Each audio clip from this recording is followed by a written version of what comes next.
السلام عليكم ورحمة الله وبركاته. الحمد لله والصلاة والسلام على نبينا محمد وعلى آله وأصحابه أجمعين. Inshallah, today we will start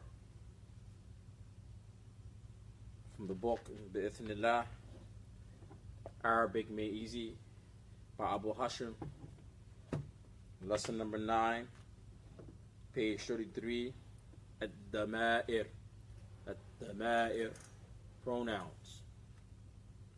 Last week we have went over حروف الجار, الحروف الجار prepositions في, على, لام, ومنذ, ومذ, وقلا, ورب, وحاشا, ومن. And I gave you some of the basic prepositions that are commonly known as في, ala, al-ba, like this. Today, inshallah, the lesson getting a little bit more simpler. Is going over the ma'ir. In Arabic language, before we read the book, الضمائر in the Arabic language is from 2 points. الضمائر from the Arabic language is coming from 2 points. ضمائر المفصل والضمائر المتصل. ضمائر المفصل is the pronouns that are by itself, meaning that it's not attached. Like huwa, he, hiya, she, ana, I, anta, you, masculine, anti, you, feminine, nahnu, we, so on and so forth.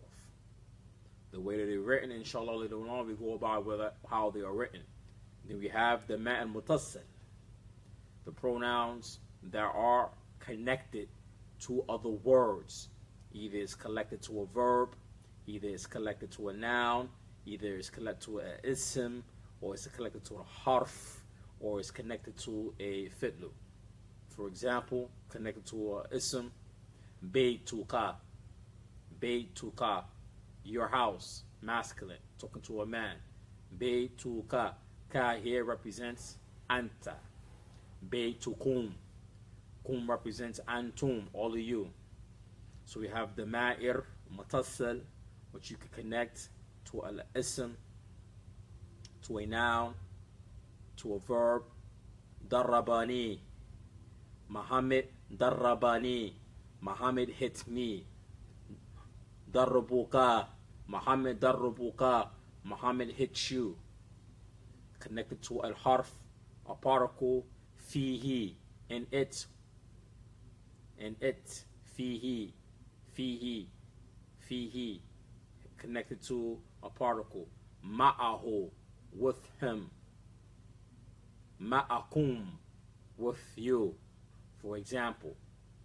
So inshallah today we will go over the dama'ir, which you need to memorize. The dama'ir is something that you can just breezy look at it, but you must memorize it in its particular form and usage. You must memorize it. And dama'ir is something that's commonly known everywhere. You see it in Quran, you see it in the Arabic language. These particular pronouns that we'll find them, or personal pronouns, we will find them. So, as I said, the dama'ir, it also falls under the category of al-ism. Dama'ir, it falls under the category al-ism. It falls in the category of ism because it's not a verb, it's not a fi'lu, and it's not a particle. As we explained, a verb is related to what? 3 times or 3 presents: past, present, future. So a dama'ir, which is the plural for damir, damir is a pronoun, and dama'ir is the plural of damir. A dama'ir, it is fall under the category of al-asma. Al-asma. It falls on the category of asma, and it's also al-marifa. It is fall also al-marifa. Marifa means that it is definite. Huwa, it's definite. He, huwa, that's definite. And it's a pronoun. Alright? And it's a ism. It's not a particle, because particles by themselves have no meaning. For example, a particle being used, ala mithal, fi. If I say fi, which means in, what does fi? In what? I need something else to get an understanding, a comprehension of what is being said. Fi. I have to work it. Fi beiti. In my house, for example. Or fi beitin. In a house. So I have to use with the particles, I have to use a verb, or I have to use a noun or ism to have the meaning come out. Well, the dama'ir, the pronouns by itself, it is a ism. It has a meaning. Huwa, it means he, a man. Hiya means she, and also means a female. Huwa and hiya also means or used for non-living objects, or for objects what we call ghayru aql, does not have intellect. For example, all human beings are considered to be aql, al-aql, have intellect. Haywanat, wal-banat, wa-nabat, haywanat, wal-nabat, wal-jamad, ghayru aql, animals, plant life, inanimate objects, for example. So, for example, if I see a dog, qalb, which means dog in Arabic, or bait, which means house in Arabic, I will use the pronoun huwa. Huwa al-bait. It is a house. Huwa al-bait. It is the house.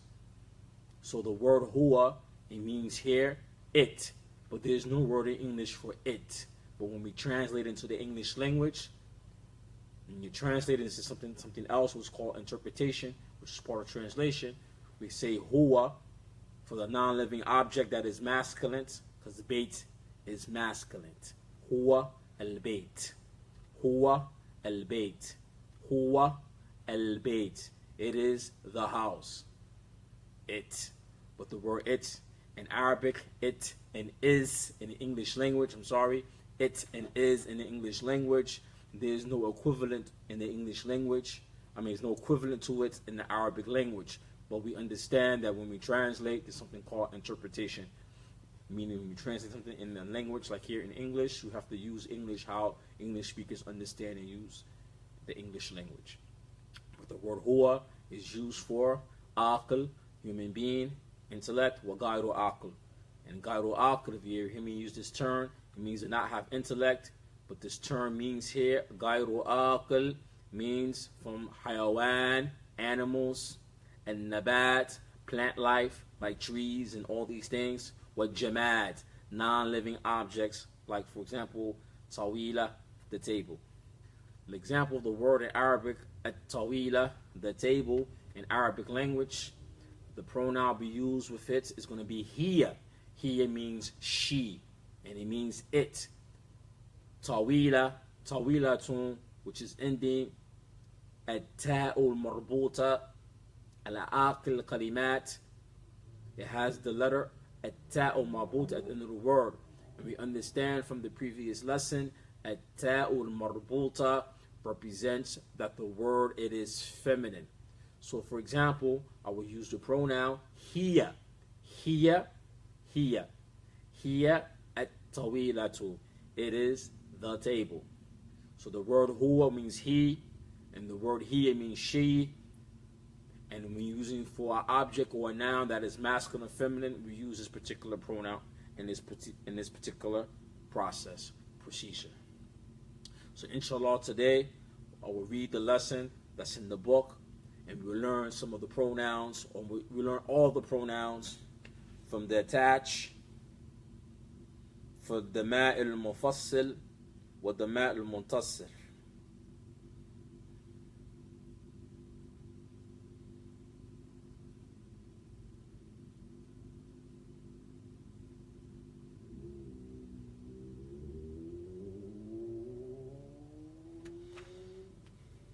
It says, reading from the book, al-ism or ism has a number, gender, person, and case. Ism has a number, gender, person, and case. And I explained some of that already in the introduction. Number, for example, anta is masculine for one person. Antuma means you two. Dual, muthanna, as we know in Arabic, al-muthanna, dual is not jam'u, it is dual, muthanna. Antum, which is also masculine, but it means it's plural for all men. Antum, antum, alright? So that's related to it, is an ism, it's for numbers. Gender, meaning, as I gave you the example, huwa means he, wa hiya means she.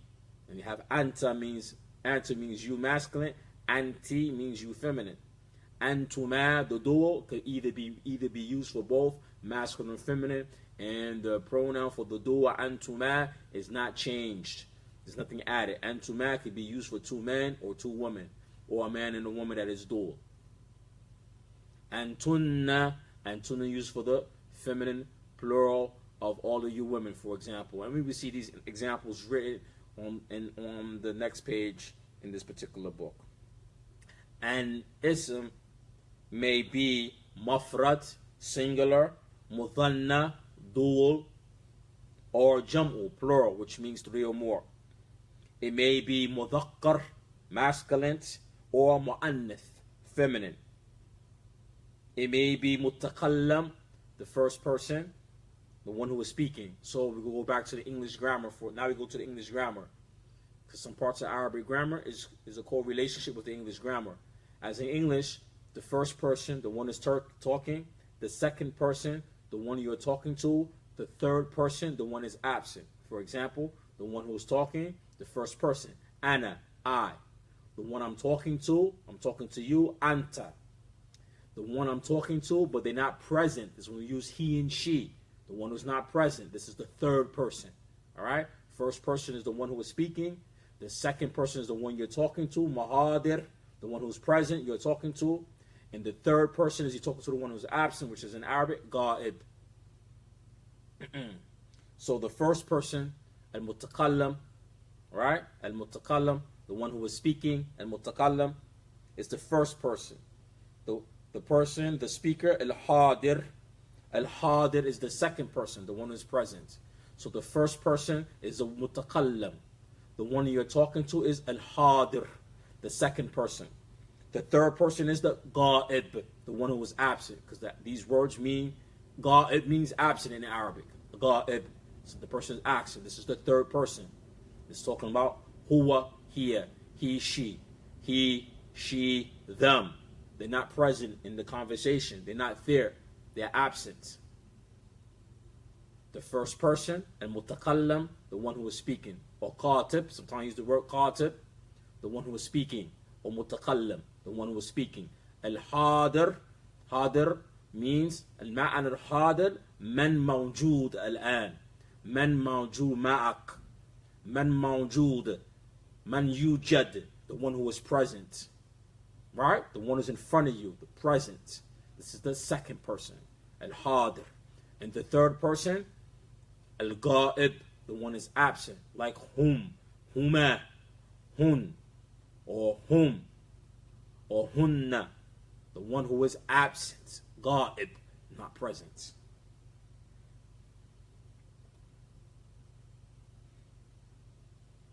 It may be marfu', mansub, or majrur.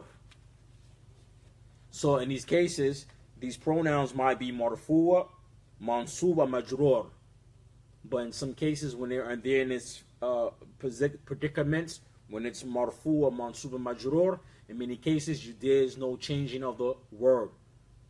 There's no changing of the vowel, because these words are fixed. These pronouns are fixed. There's nothing changing in them.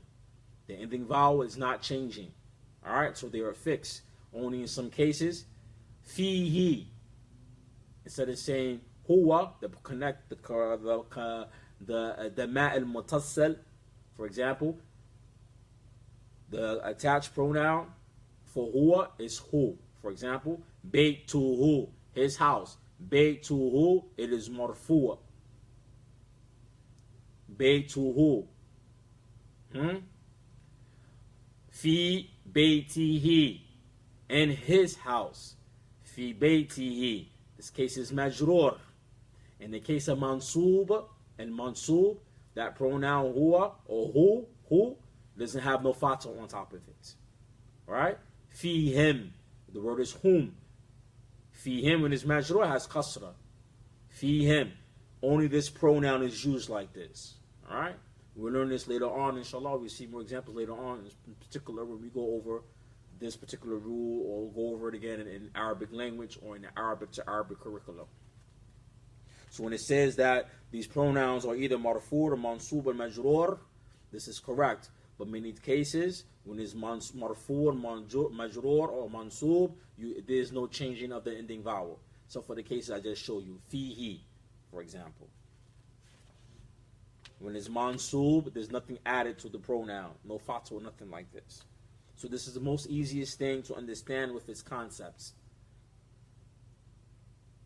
Ad-dama'ir, the personal pronouns in the normative case are singular numbers, are huwa, for example, he.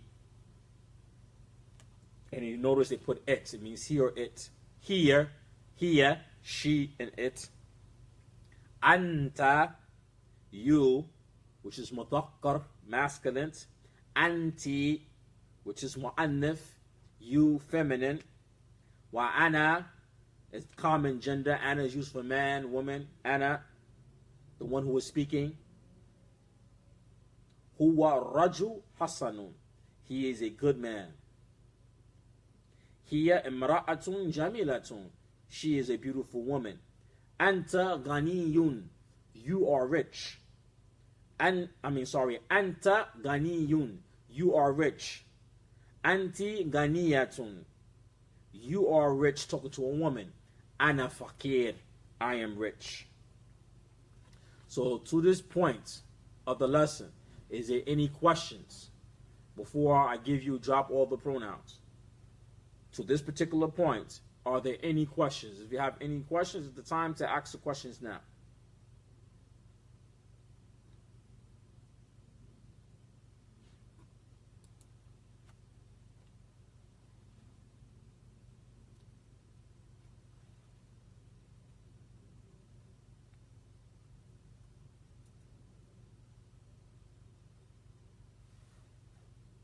Good.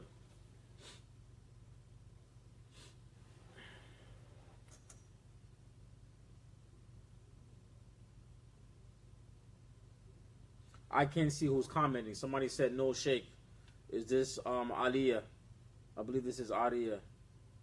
Aliyah, can you because I can't tell my comments from your comments. I can't tell my comments from your comments. Can you please repeat regarding al-marfu' marifa? Okay, all pronouns are definite. That's all you need to know. All pronouns are definite. That's all you need to know. Without writing alif and lam, all pronouns are definite, Aliyah. I would like for you, Aliyah, to use your account, use your name and ID card. I can tell the difference between my typing and your typing. I can't see the difference because you're typing under my name. See, I believe you could look and you could find a way to type under your name. Yeah, you switch to your user account because I can't tell the difference. When you was typing, I thought I didn't even notice the type because I just see the label Madrasa to Ula, so I could see the difference when you're asking the questions. So all pronouns or marifa are definite. That's all you need to know. Well, the case about being majrur, marfu, majrur, mansub, that's something. Don't stress it too much. That's something that you're gonna see, but you're gonna see that there's no changing of the vowels with the pronouns, except for the case I told you with whom, the attached pronoun whom, for whom, and the attached pronoun for huwa, for example. All right, the attached pronoun for whom, and the attached pronoun for huwa and whom. And then even some itilaf and lugha Arabiya. because there's a kira in Warish. In Warish, I believe they don't say fi him. They say fi hum. I believe so. I don't have a Warish Quran with me. Maybe later on I will look up online and show you some examples from the Warish Quran. Because I visited Morocco for a couple of months and I was learning a little bit about Warish, and I noticed that in the Warish, in their kira, this is they won't say fi him, but they say fi hum. Right? And so that's in one kira of Quran. Right? And the kira in the Quran. So all the dama'ir is definite, yes. Because when I say, for example, if I say she, her, we're talking about somebody specific. That is marifa, for example, mu'ayyan. Because in Arabic language, al-marifa يتكلم على شيء معين. and أنا أقصد أو أتكلم في شيء في الأسماء معين فهو معرفة. معين. I talk about something particular, it is معين. الرجل هناك. I make the word rajul definite. Why? Because I'm talking about a particular man. الرجل هناك, our man there, هو يتكلم معي في درس. He talked with me in the lesson. Right? الحاسوب أمامي, the computer in front of me. Talk about my computer here. If I talk about something in general, then I won't make it marifa. So pronouns are general. They're not general, they are specific. He, she, you. This is talking about specific. So that's why all pronouns are definite. All pronouns are definite. And pronouns fall under al-ism. Alright? Al-ism, because it's not a verb. Is a pronoun a verb? Verb indicates 3 times. Past, present, and future. If I say he, she, huwa, hiya, ana, I, is that a verb? It's talking about, is a verb? No, it's not a verb.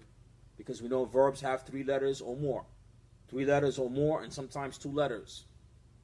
So there's not a verb. And they're not verbs. Alright? And it's not a particle. Because a particle, the particle by itself, the meaning is not complete unless you use it with something else. Alright? The particles by itself, this meaning is not complete by itself. Fi. The word fi means in. Fi. Okay, what about fi? Fi what? Fil baytin. In a house. I have to use something else with the word fi, a ism or a harf. I have to use a ism or a verb, a ism or a fi'l, for example. So, huwa, hiya, ana, these are pronouns that are specific. They have meanings. Huwa means, I say huwa, it's relating to something that's a male, masculine, a man, boy, or a wording that is masculine in Arabic. If I say hiya, she, it means I'm talking about a particular woman. Alright? If I say hiya, I say ana, I'm talking about myself. So this is marifa. This is what? Definite. Talk about myself. Alright? So all pronouns are definite. And all these pronouns, fall under the case of asma. Alright? Because I say I is what? What is a ism? What is a ism? I told you. Asma'u kulli shay'in. Asma'u kulli shay'in. The name of all things is the ism. Ana, I. So what is an ism? The name of all things. From al-nabat, plant life. Hayawan, animal life. Insan, people. Al-jamad, non-living objects. Is al-ism. So I say huwa, he. Or the book. Huwa, al-kitab. It's a book. It falls in the case of ism. It's not a harf. And it's not a verb. It's not a fi'l.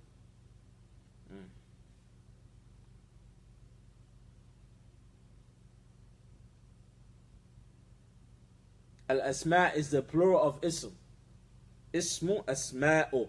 Ism, the plural of ism is al-asma. Alright? If I say al-asma, I'm talking about an ism. If I say asma, I'm talking about ism. Al-isma is the jumble of ism. Al-ismu, al-fi'lu, wa harf. The plural of ism is what? Al-asma. The plural of fi'lu is af'al. The plural of harf is huruf. So you hear me say it's a fall in the case of asma, because ism has a plural. Al-asma. Al-dama'ir min al-ism. But the mal and al-ism and the asma is different types of isms, right? So I use the plural, asma, because there's different types of isms. Dama'ir is an ism. Al-sifat is an ism. Al-alam, the noun, is an ism.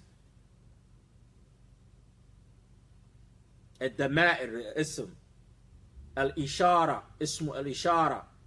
Al-ishara, demonstratives, is an ism. Al-istifham, alright? Asma istifham, the interactive adjectives. Some of them are isms, some of them are harf. We'll learn about that later on.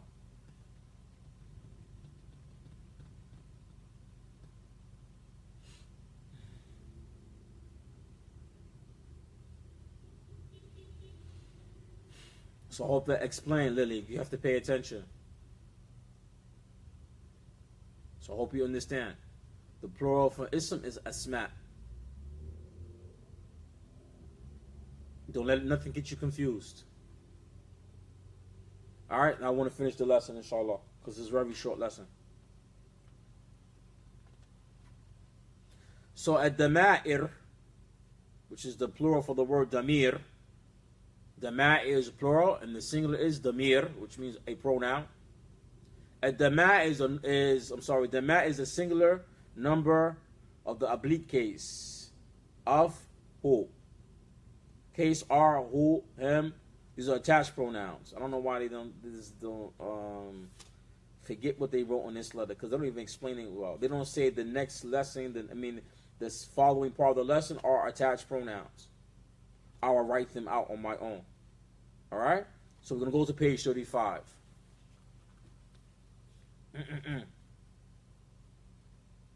So we're going to learn from page 35, the first section, the personal pronouns.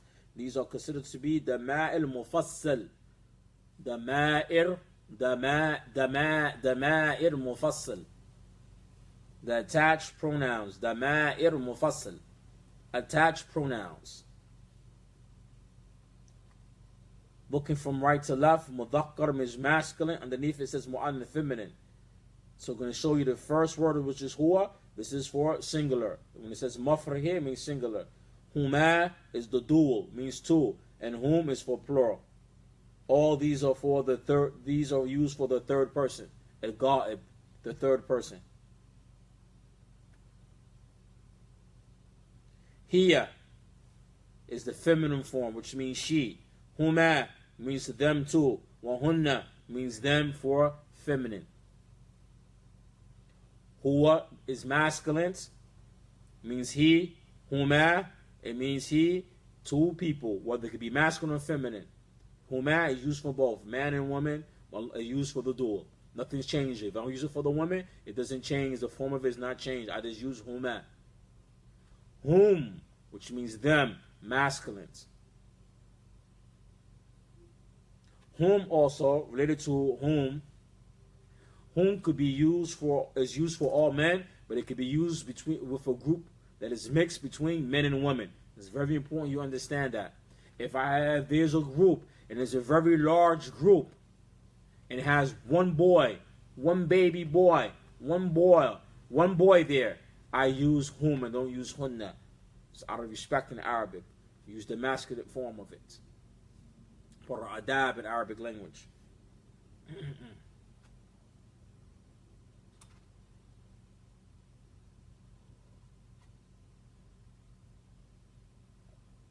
Write this down. So huwa means he and it. Huma means the same thing, but it's for dual. Whom means them men, but it's used for men and women. Or there's men and women in the group, I use whom. But it's for the plural, meaning three and more. Write this down. Hiya means she, and it means it. And this is the feminine form. Huma, it is dual, and used for either two men or two women, or a man and a woman, as long as it's dual. Hunna is used for all females, all feminine. It means them, but for the feminine form.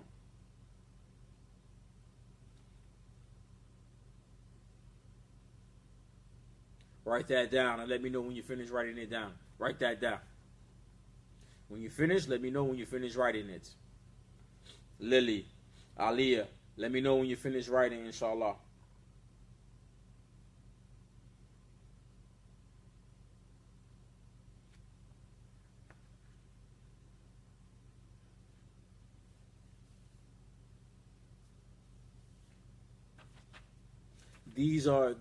This lesson and these pronouns are very, very, very important, because later on you're going to find they are also connected with conjugating verbs.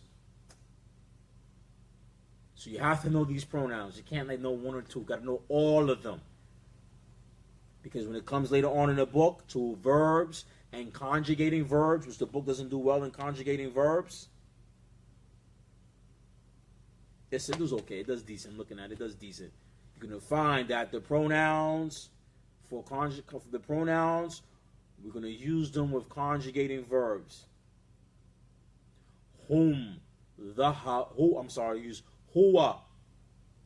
Huwa fa'ala. He did. It has a pronoun there, but it's not seen, it's hidden.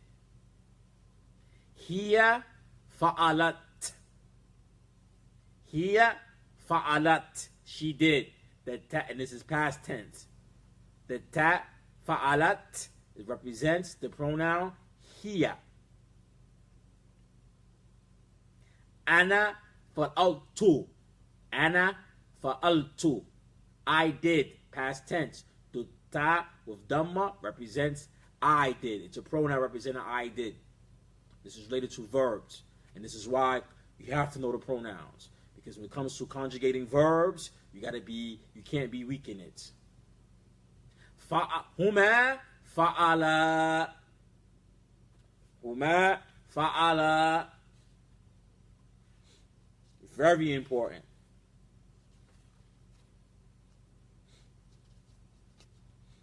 Hum fa'alu. Hunna fa'alna. Very important.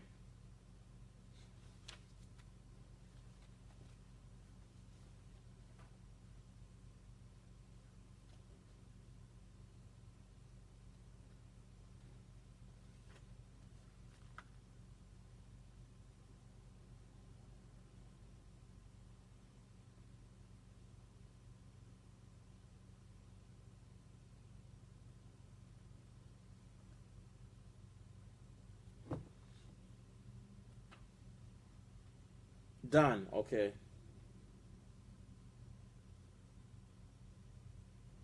Yes. Huma is dual.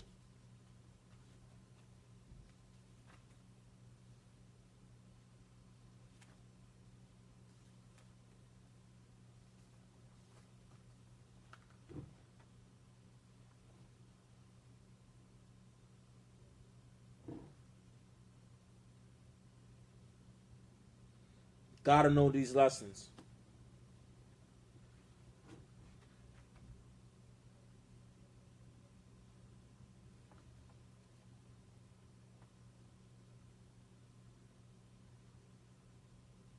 Gotta know this. Gotta memorize it. Simple. Gotta memorize them. Yes. Not just for whom. You're going to find there's attached pronouns and stuff like that later on. You can use the same thing for a group of people, plural. If it's even all women and one baby boy, that's the adab in Arabic language. It's part of Arabic language, part of adab.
For example, I'm going to read it now. هو فعل دول هما فعل هم فعلوا هي فعلت هما for two women فعلتا هن فعلنا, for example, right? So when you learn about conjugating verbs, the pronoun is very important because there's pronouns here. Hidden pronouns. It's a little bit different when it comes to conjugating the verbs. But knowing pronouns is very important. You can't just play and there's no one or two and that's it. Some books or method in books, for example, I was looking one day browsing in العربية بين يديك وفي ذلك الكتاب العربية بين يديك أحيانا في حوار موجود الضمائر في محدث في كلام بين الناس موجود يعني مثلا كيف حالك كيف حالك كيف حالك. Sometimes when they're teaching this book عربية بين يديك, the pronouns, attached pronouns, they don't drop all of them on you. And they teach you a few. They teach them in a simple method, teaching some pronouns and teach a little bit as you go. If you want to master Arabic language, you have to memorize all these things, all the pronouns, all the attached pronouns. Memorize them. Don't learn them as you go. Because when it comes to conjugating verbs, and verbs, as some scholars say, the signs of verbs is a subject on its own. Some scholars say it's part of sarf. It's part of nahu. Sarf is part of nahu, morphology. It's part of sarf. It's part of nahu, Arabic grammar. Some scholars say it is a subject on its own because it's so deep. So you have to know the pronouns, because when we go into later on attached pronouns, we're going to learn today some of the attached pronouns and the remaining pronouns and attached pronouns. When we get into the verb section, we're going to find out, you got to know how to conjugate verbs related to these pronouns. What is the relationship to these singular pronouns and the pronouns you're going to use in conjugating verbs? What's the correlation? What's the relationship between them? It's very important you understand and memorize how to write each pronoun. Next, al-mudhakkar, al-mu'annif for hadir, the one you are talking to. Anta, you, masculine. You two, masculine. Antuma. You plural, men. Antum. Female or feminine, you. Feminine, female, anti. Two females, antuma. Or a man and a woman, that's dual, two, antuma. So to a group of women now, antunna. Antunna. Very important. Write this down.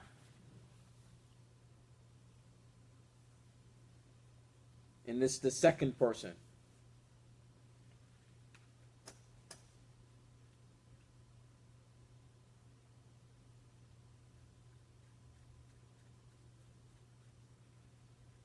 The attached pronouns, I'm gonna write that on my own, inshallah, on the comment section. I'm gonna write that on my own in the comment section when you finish.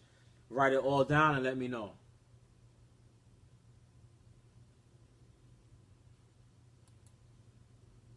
Antuma is used for man and woman, or two men or two women. You notice they didn't change in the book. Antuma, nothing changed. When you talk about the feminine and the masculine, nothing changed in it. Because you use antuma for man and woman. For two men, two women, or a man and a woman, as long as they do, you use the same thing, nothing changed. Antunna is for only all women. Antum is for all men. If there's a group of women, same thing. A group of women and one man or one baby boy, you use antum.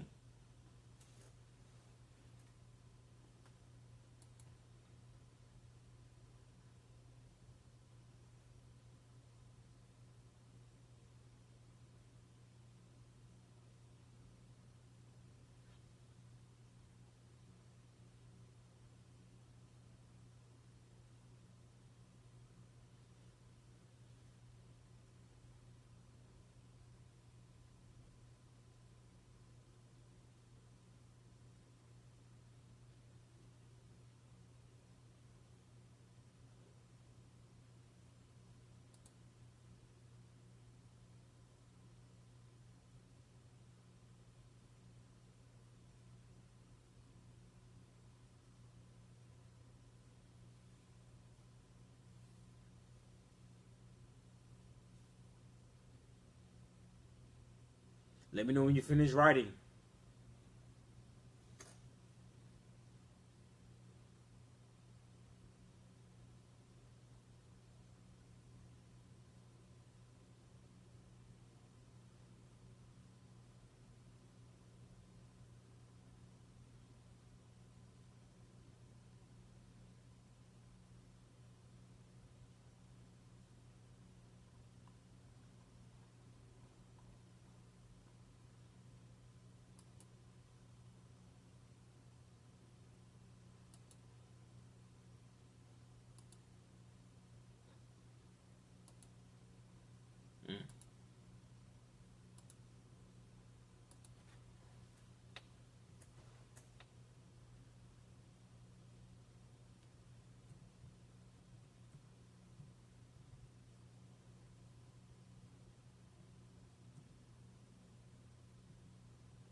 So now we're going to go over what is called الدماء المنتصل.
All right.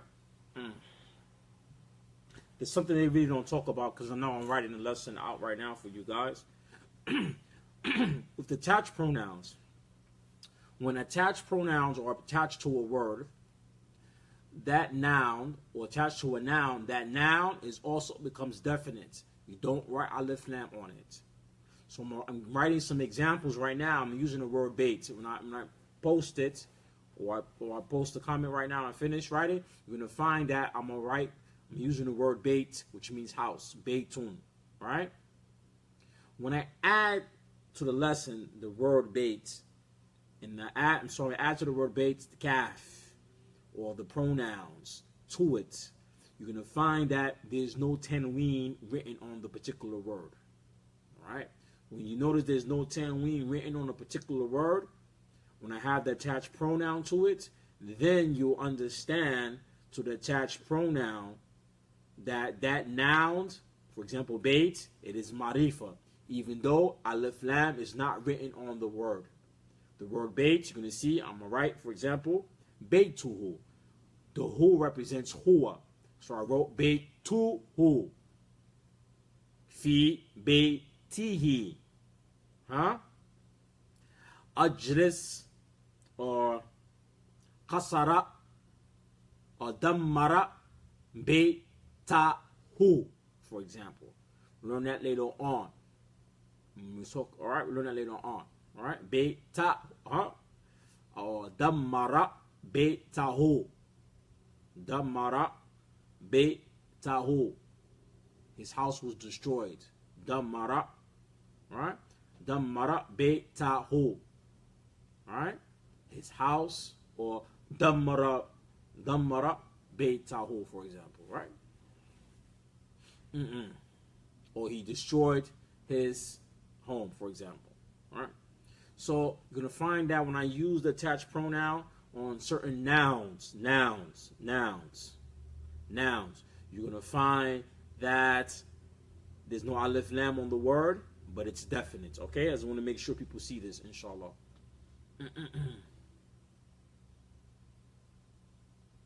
Yes. Okay? Yes. Because when the noun is now attached, the pronoun is now attached to the noun, talking about something specific. Baituhu, his house. And when I say baituhu, also, that is al-idafa. But another type of idafa. A simple form of idafa or possessive case.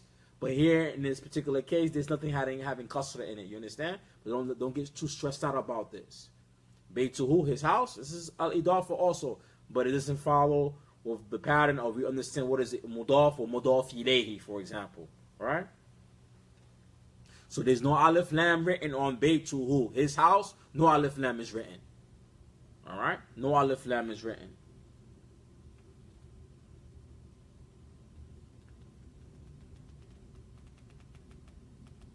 And I noticed in the particular lesson, they don't even talk about that in this book. Well, we'll talk about the rest of the lesson. Could introduce some other things in this lesson, which we're going to have to go over also today, inshallah. Can you talk about ismu istifham? And some istifham, some of them are not ism, some of them are harf actually. But they jumble them all off of istifham. That's the end of this particular lesson, which is man, ma huwa. Alright, but I'm gonna finish writing. When I'm finished writing, then you're gonna see for this particular lesson. Then we finish the rest of the lesson in the book, inshallah. Baitukum.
Types of the hand English so you guys can understand. This is called attached pronouns. Give me a second. Attached pronouns. Attached pronouns. Make sure it's right and just add some other things for you guys. Some of the vowels and stuff so you can understand beads.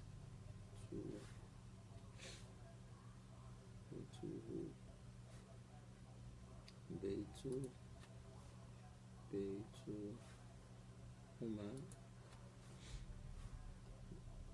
beituhum, anta, beituka,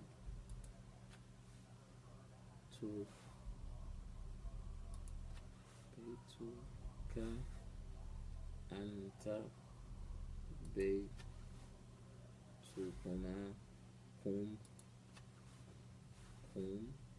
beitukum, like assalamu alaikum. Anti, beituki, antuma, huma, beitukuma, antunna, wakunna, beitukunna. Okay, I think it's ready. Write this down. Write it down. If you want to take a screenshot, take a screenshot, but write it down. I don't want you to take a screenshot, don't write it down. Writing, putting it down, helps you stick to the memory. It's the Dama'il Mutassil. Go back and edit Mutassil, put the vowels in it for you. Let me know when you finish writing.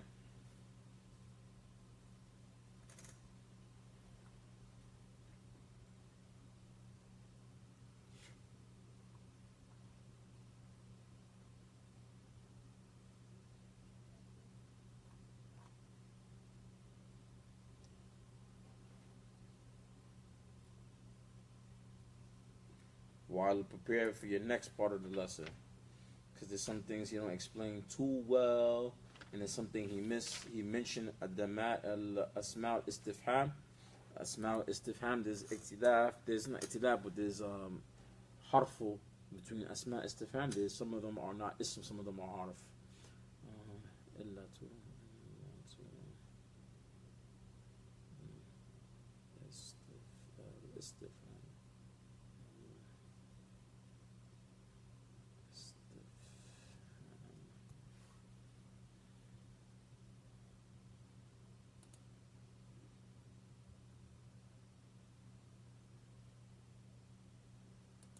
Adawat istifham is a better way.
There's nothing because you're typing under the page. I'll copy and paste.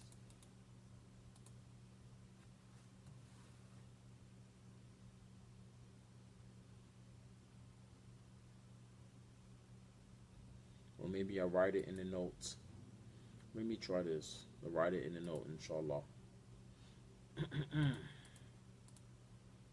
So I can see better also. Because I have a screen that it's very, screen for my computer is very small. I'll write it in the notes.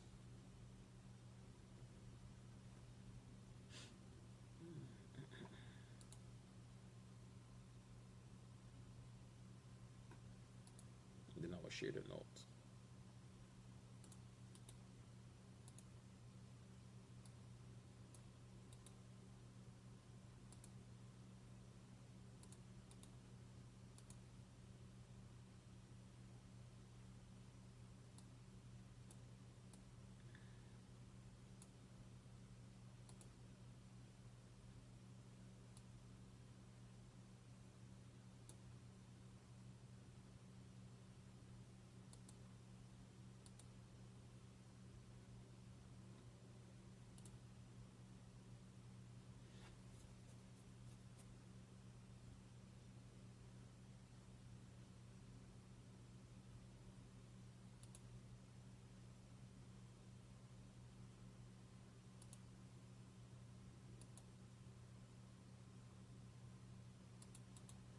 So I wrote it in a note just in case, I don't have to keep on cutting and pasting it here. Inshallah, that'll be sufficient.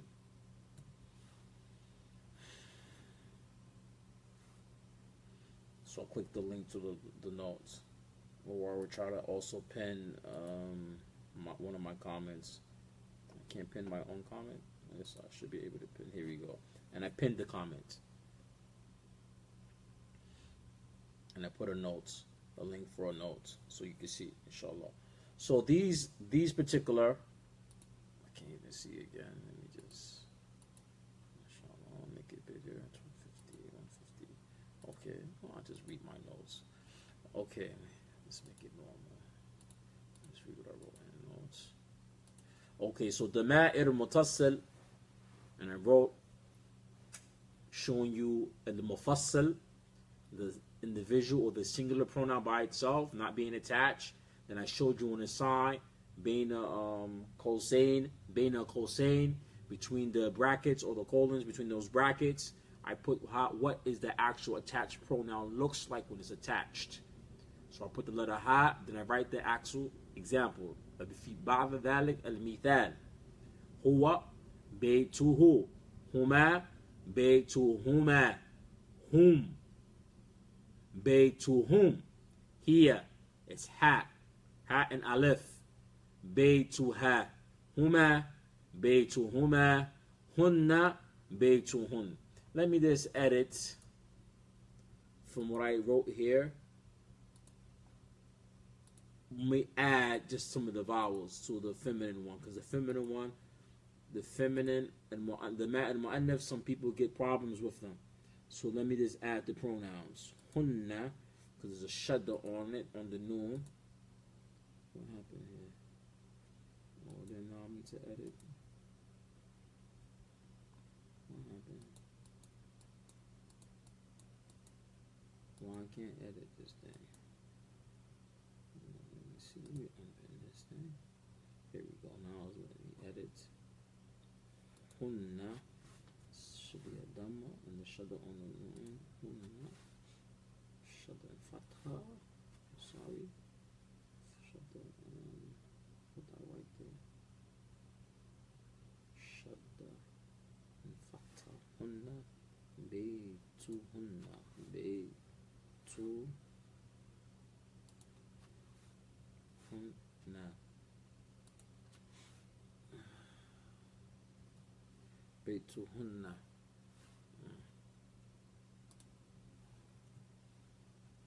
And let me pin this thing. Let me edit also real quick the notes. So So I add some of the extra vowels in it so we can see well. Because most when you learn Arabic well, you really don't need the vowels no more. But I have to always remember that a lot of my students here, mashallah, they need the vowels. Let's finish this. Edit this bad boy. Edit notes.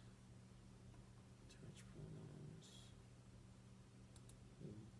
To whom. Just in case I have problems. Whom.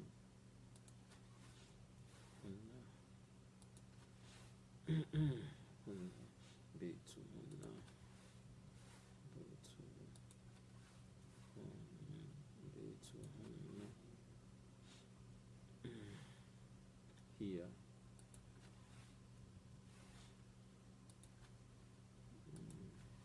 So maybe we start doing it.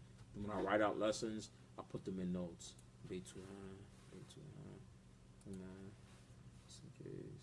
But I'm not going to write all the pronouns, the vowels on all the pronouns. You just got to get used to it. Because I just be able to read them once you learn them. And if I write it, for example, the same letter or pronoun with the vowels, the next example or roll down, I don't write the vowels on it. Once you see it one time, the example of the vowel, you should always know that automatically. When you see it, it's the same thing. When you see it without the vowel on it, you know it's still humat. All right? Because we have to, when you start learning Arabic, as an Arabic speaking, you see things written, you got to get accustomed. Once you see with the vowel on it, get accustomed to reading it without the vowels.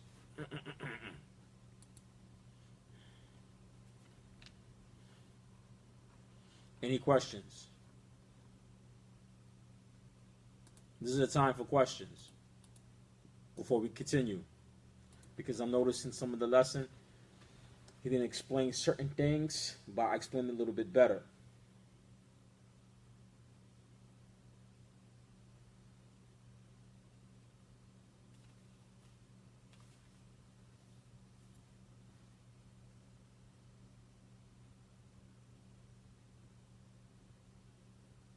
Then, I forgot one. Al-Mutakallam.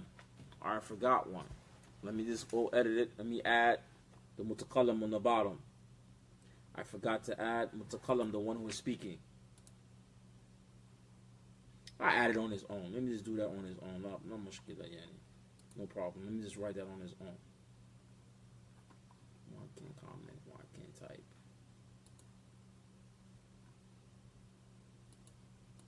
Okay, I see why I can't type. Got this thing open. Alright, so let me do a Mutakallam for the attached pronouns.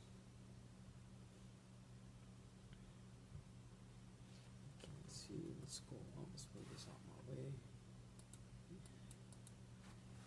What's wrong here?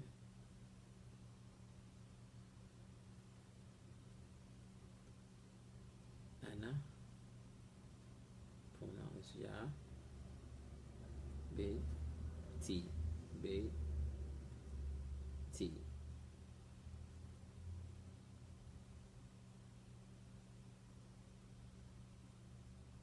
Nahnu means we. I don't know if I went over that. Did I miss that? I hope I didn't miss that. But nahnu means we. It's plural. It's dual. Nahu is dual and plural. Masculine, feminine, all that. You use the same thing, nahu. When you talk about two or more, you use nahnu. Nahu. Alright? Masculine, feminine, two men, two women, two men, two women, plural, group of men, group of women, whatever. You still use the word nahnu. Right? Nahnu. Add that right here. Tuna for Muthanna.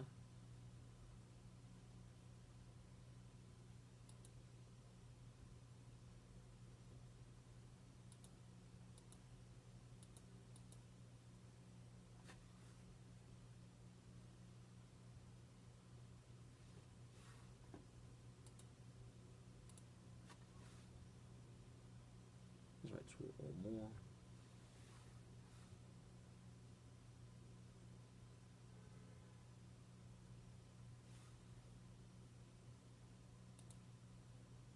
And nahnu means we. Okay. I'm sorry. And let me just copy and paste and add that to to the old one. Edit. Let me unpin this for a second because it won't let me type. It's unpin it for a second and add this one at the bottom.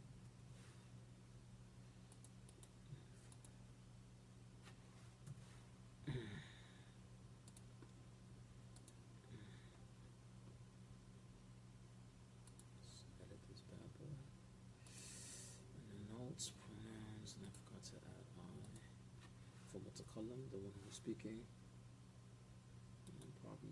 I'll probably go back and add a little more extra stuff in the lesson for the note I wrote. Beiti. Notice for ana, I, mufrad, singular, masculines. For man and woman, we say I. You notice I put the attached pronoun as the letter ya, right? Beiti. So the letter ya, for example, the word bait, you notice the ta and bait has kasra. Beiti. That's how it is. This is the pattern. That's how it's written. Beiti. All right? Beiti. Kitabi, my book. Kitabi. Beiti. Waladi, my son. Zawjati, my wife. Masjidi, my masjid. Sayarati, my car. That's how it's written, form of the kasra. Alright? Very important. I wish I could highlight this.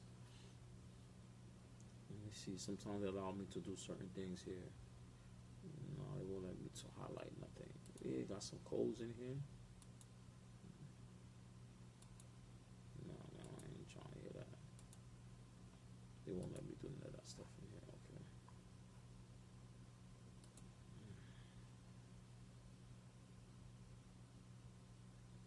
Still writing? Okay.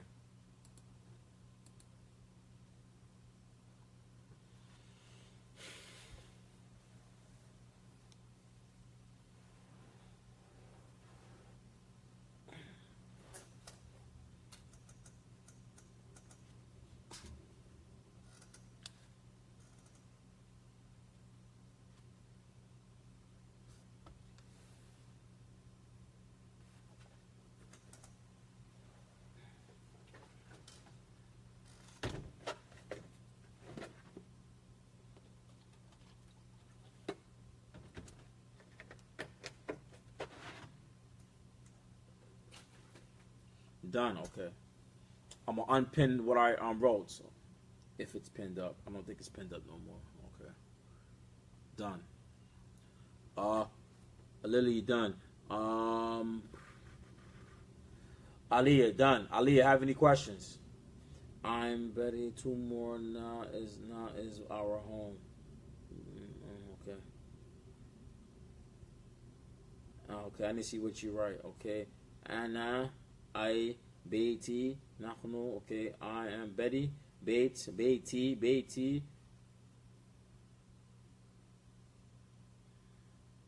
Okay, Beiti means my house.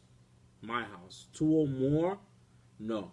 Beituna, yes, Beituna, our house, or plural, two or more. Beituna.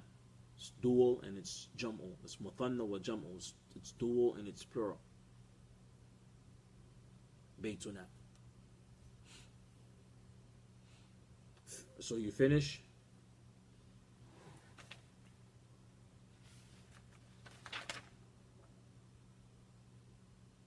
Istisham.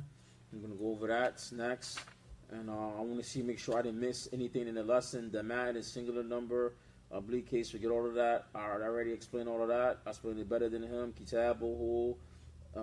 Okay, so I explained that alif lam is not attached to the noun, right? When you attach a pronoun to it, there's no alif lam, but it's marifa. That noun is marifa. The noun is also marifa, right? Beituhu. That's why you see one mark on it. So it's marifa. Simple. That's why in Arabic, al-i'rab, the ending vowels on words is very important in Arabic language because it's related to the grammar. Beituhu, his house. So the tu, the dhamma on beituhu, the dhamma represents, it is marfu', it represents that it's an ism, It represents that it's marifa. Hmm?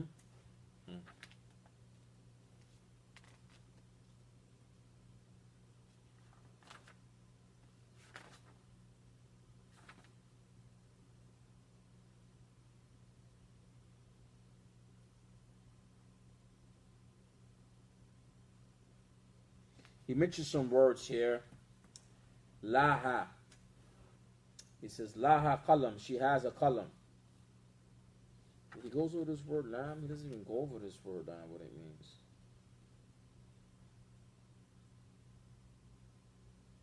La, for example, the letter lam has multiple meanings and usage in Arabic.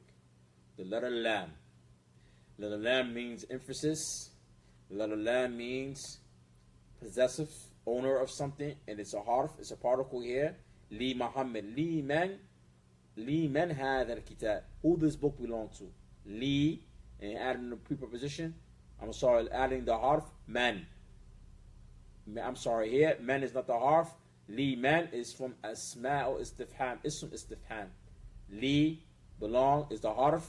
Li, man is the istifham, asking the questions, derogative question. Li man, who belongs? Li man hadha al-kitab. Who belongs to this book? And I can say, Li belongs to, for, owner of, Muhammadin. That's what we're talking about here. Don't stress that. I don't really want to stress that right now. But I want to explain a lesson. Istifham, asking questions. Man hadha, ma hadha. What is this? He doesn't know he should put this in a lesson all by itself, but he doesn't. Well, I think we have to go over it.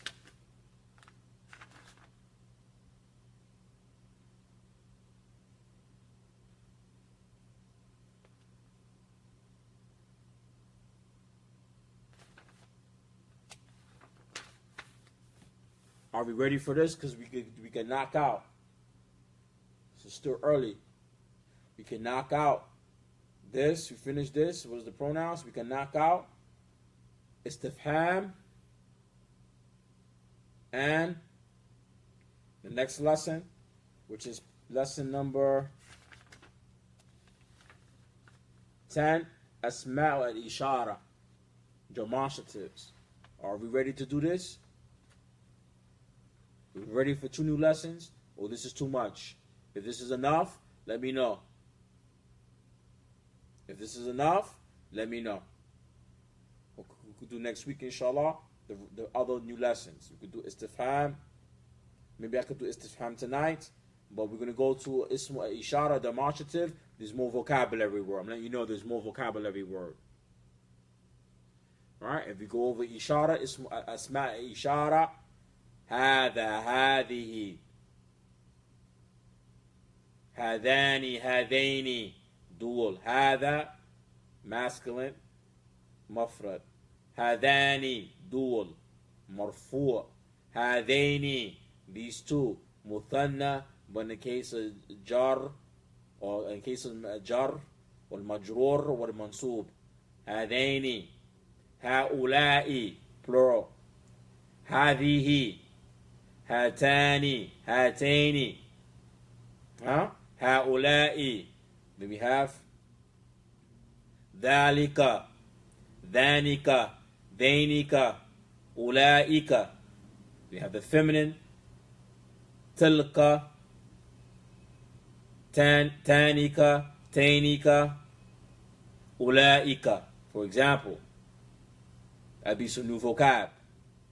If it's too much, let me know.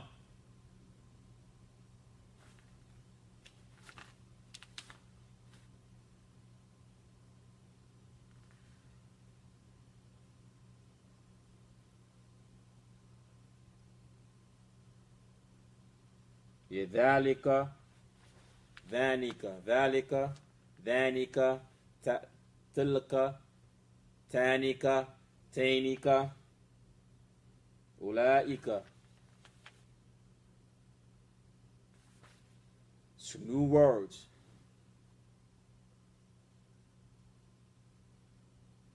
Next week, okay, inshallah. This is easy. ذلك, ذانك,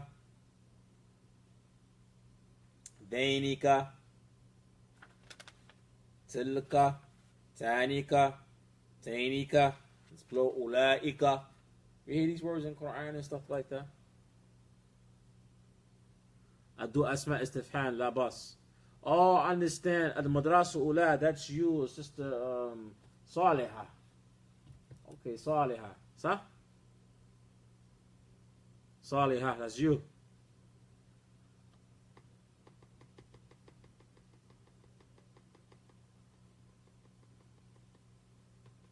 Saliha, that's you there. Yes, must be. Oh, that's you, Al Aliyah, under the title Al Madrasa Ula.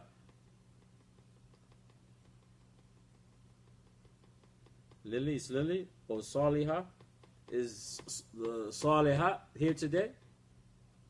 I don't think so, because usually this one she likes to type in Arabic language. Because Ali, I see you're posting and see your name, so I thought before it was you, it was somebody else. I think this is Saliha.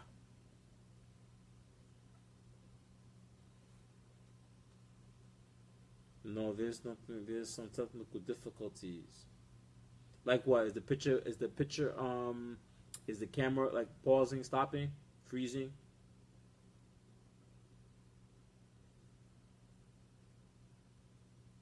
Nah, I think this is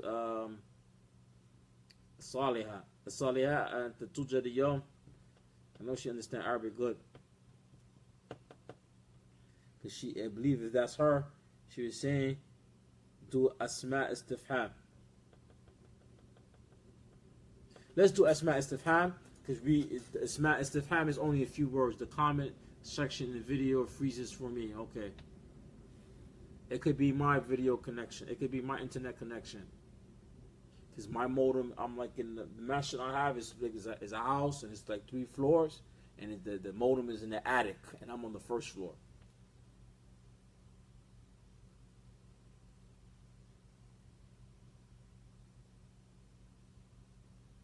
Okay, that was Lily. Okay, labas. Let's do the Asma Istifham. That's a very simple lesson. I don't know where the brothers are at, man. Where the brothers learn Arabic.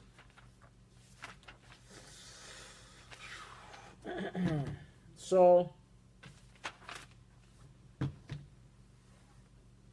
Asma Istifham, there's really called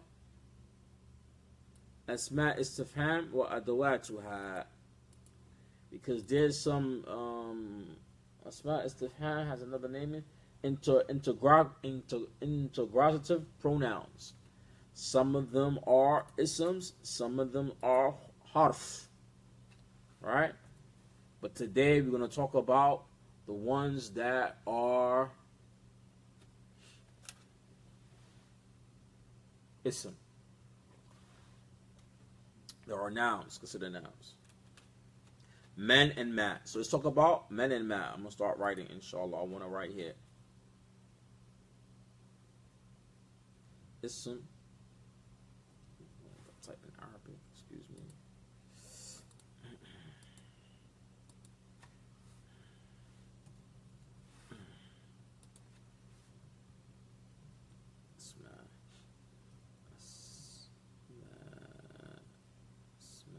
I can't see nothing.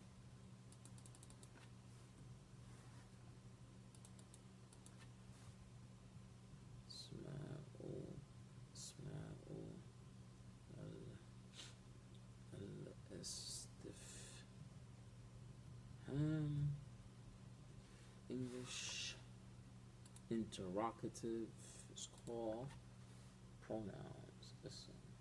And he even wrote it wrong. He put Ism Istifham, and he translated it wrong. It's called Asma Istifham, reading the book. Interrogative pronouns. He wrote it wrong in the book. Let's go back to Arabic now. Ma, which means what? I've learned the short keys for switching the keyboards.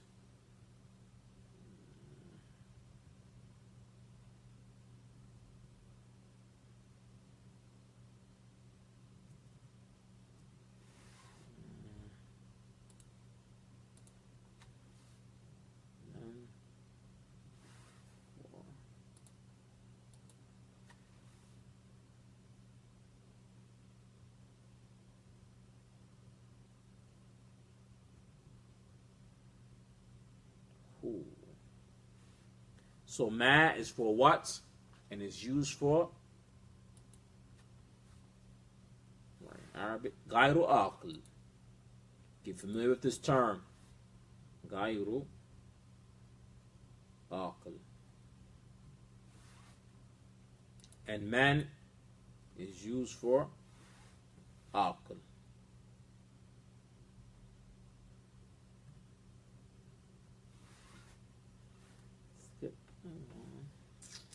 So ma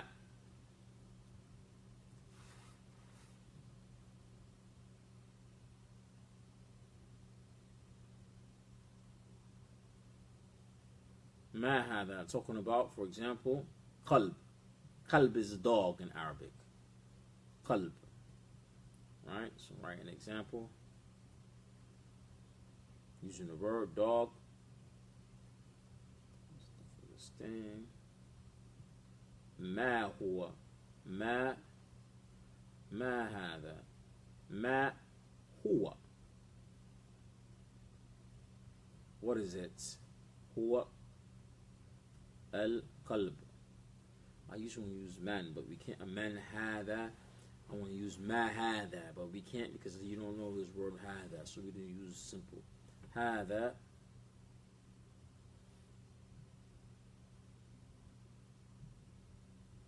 قلب, dog, for example. من هو. Next example. I'm going to use the word wallet. Wallet means boy.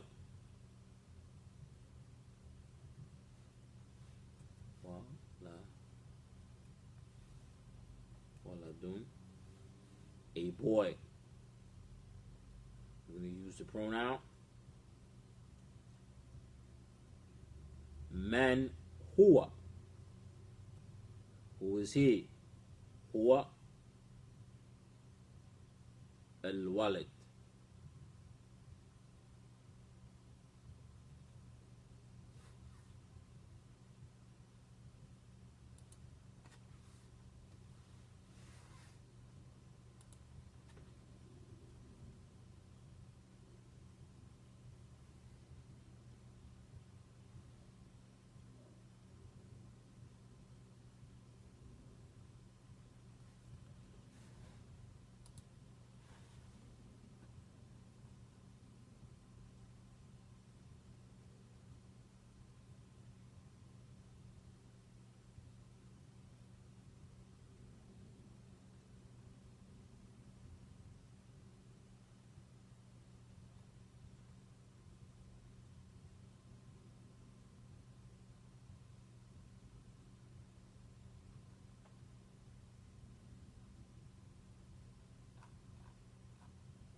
Give you one more.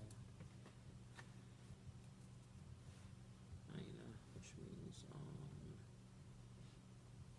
where.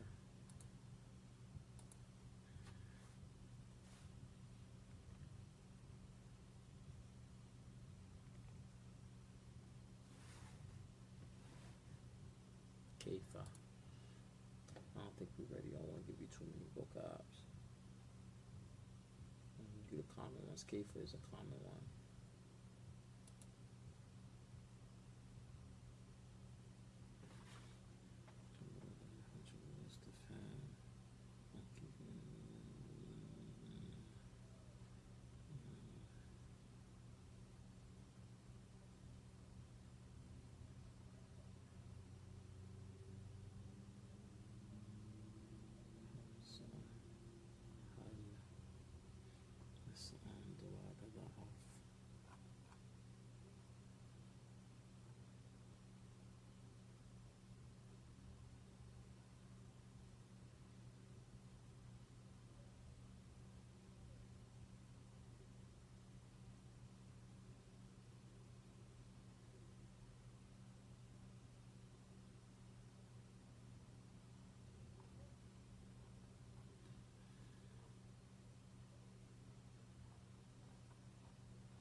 We know that later on.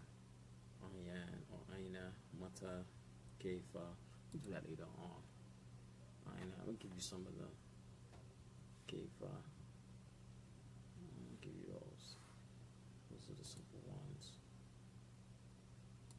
Kaifa. Kaifa, which means how.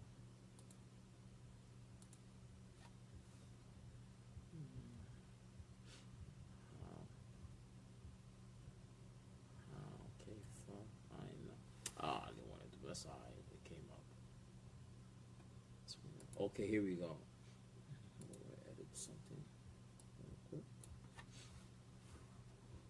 Kaifa, aina, mata, tati, come. Those are the popular ones. Aina, ayan, ay. They're not ready for those. Aina, aina, kaifa. Should think of something about mada. You can use that. Mada. Let me just edit this a little bit. Mada. That's a more common one right there. Mada. Let's use mada. Teach you this one, inshallah.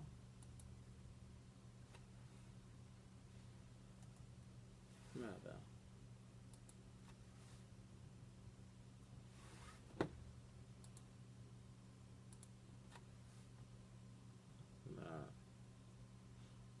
Mada, which means what is this? Or equivalent with that meaning, what is this?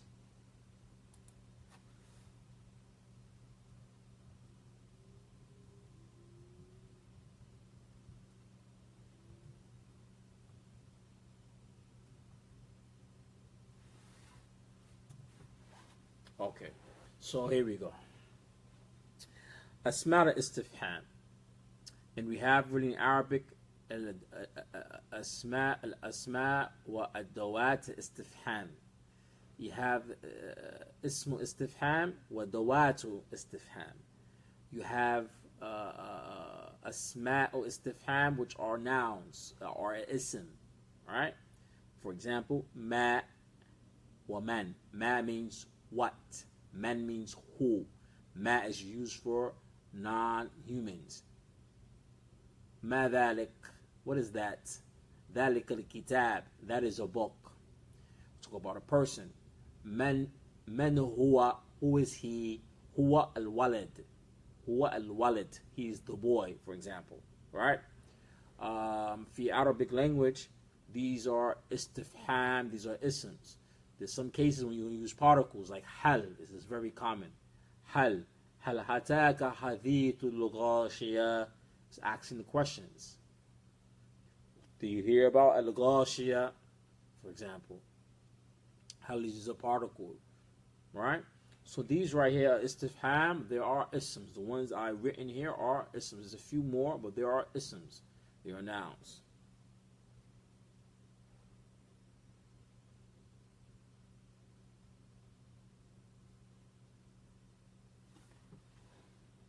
Write this down. Ma means what? And I said it, right? Gairu aql means does not have intellect.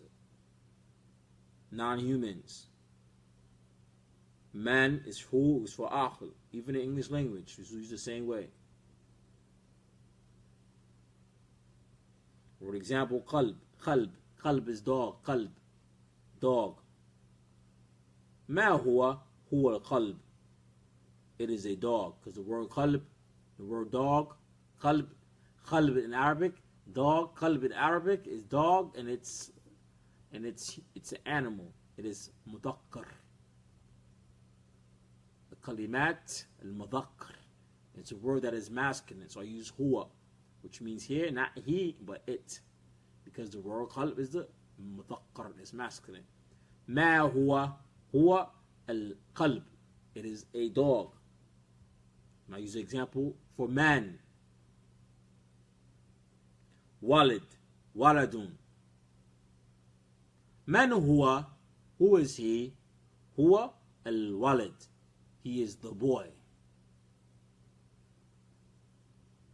For example, ala hadha mithal.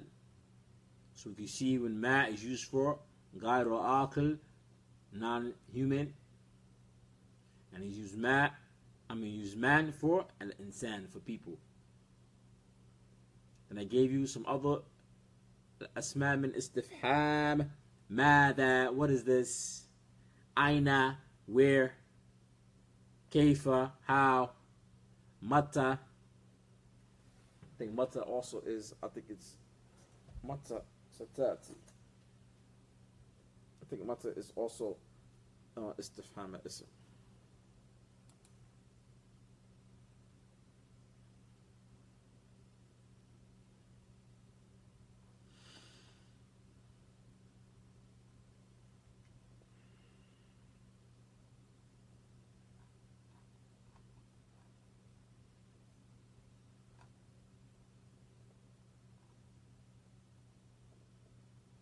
Write this down, let me know when you finish, and take a shot, Photoshop, or picture of me.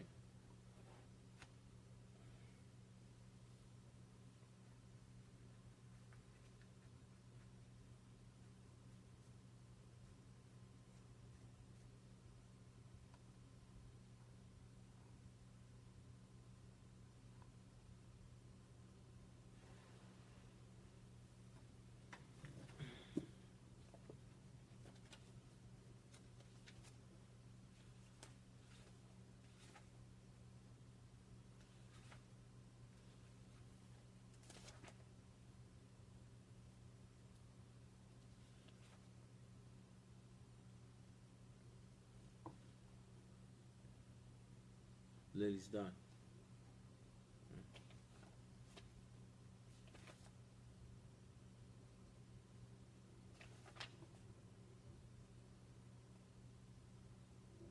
If you want a simple, review in a simple way, go to the language, learning Arabic language, the Quran, and chapter 3, it explain it also in a simple way. More simple than the book we just read. It's explained in a more simple way. You can always review with this. Go to this lesson 3 or chapter 3 and the language, learning the language of the Quran, and for the pronouns, explain the ma al-mutassil or the ma al-mufassil.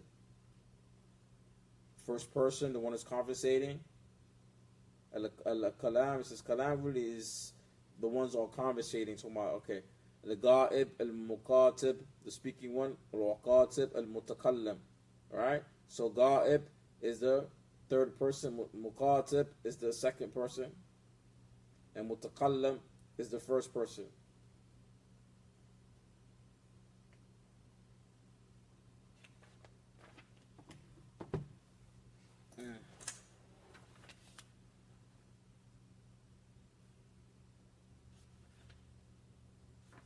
Muqatib is the one who's speaking to, being spoken to, actually. So you could go back to that in this page, this lesson, chapter 3, second person Muqatib, or it could be Qatib is also first person. But Muqatib is the one who's being spoken to. Qatib also is the one who's speaking. I'm just trying to look at some of his terminology. Because Muqatib is the one being spoken to.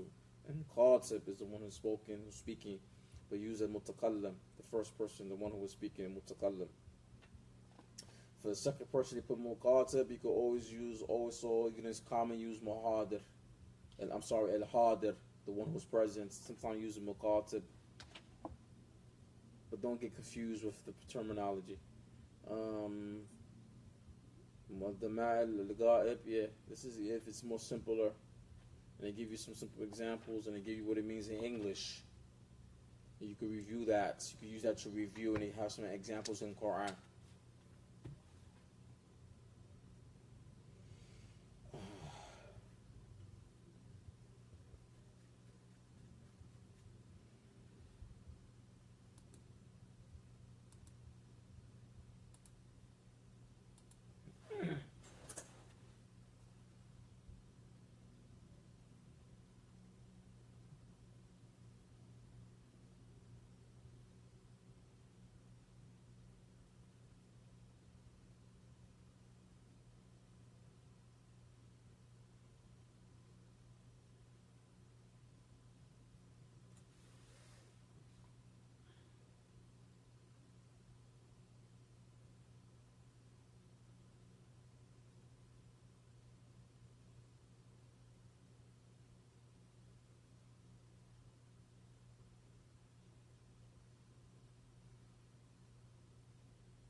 Let me know when you're finished writing.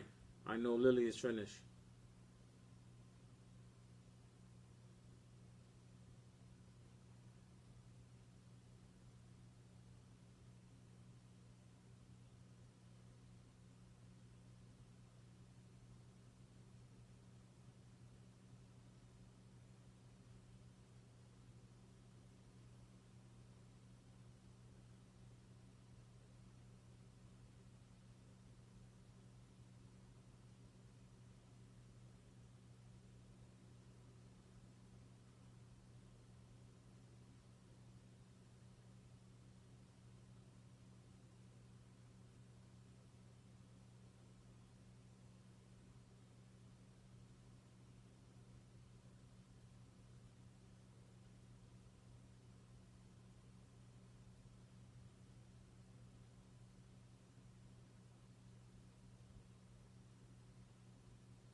Let me know, Ali, when you finish.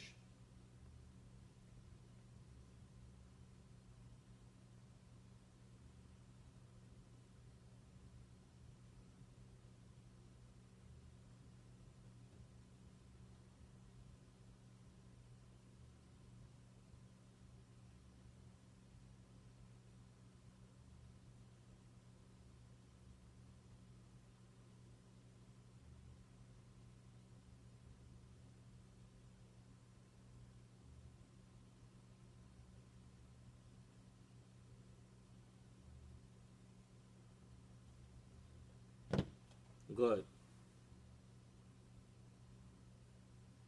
She's done it. Okay. Any questions now?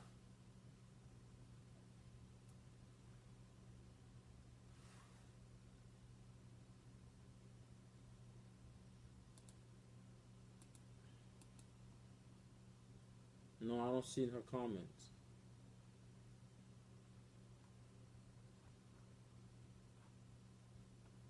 I need to refresh the page.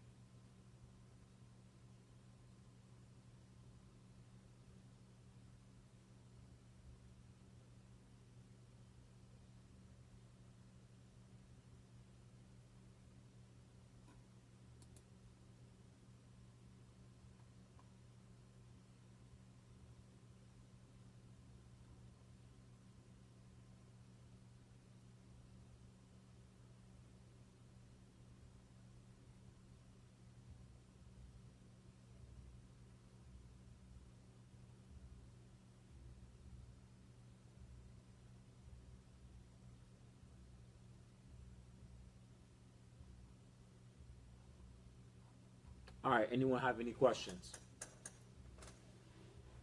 from today's lesson?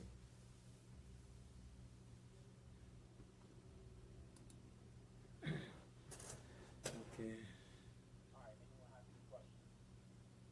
Oh, this kid here. Let's close that out. Okay, why isn't it correct? Kitabun. That's not correct. The reason why that's not correct, because we use Lily Arabic language how Arabs use it. We use Arabic language how Arabs use it. Its plural is kutub.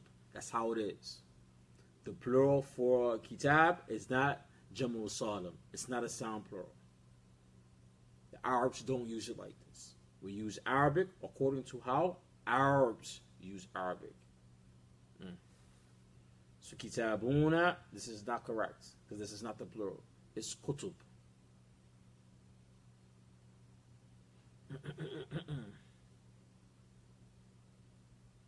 Either the plural is going to be a broken or sound plural.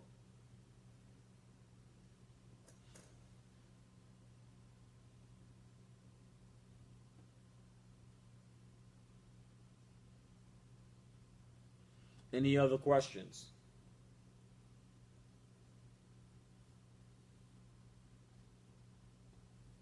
I don't see it if Ali is there. Maybe she left. Was any more questions?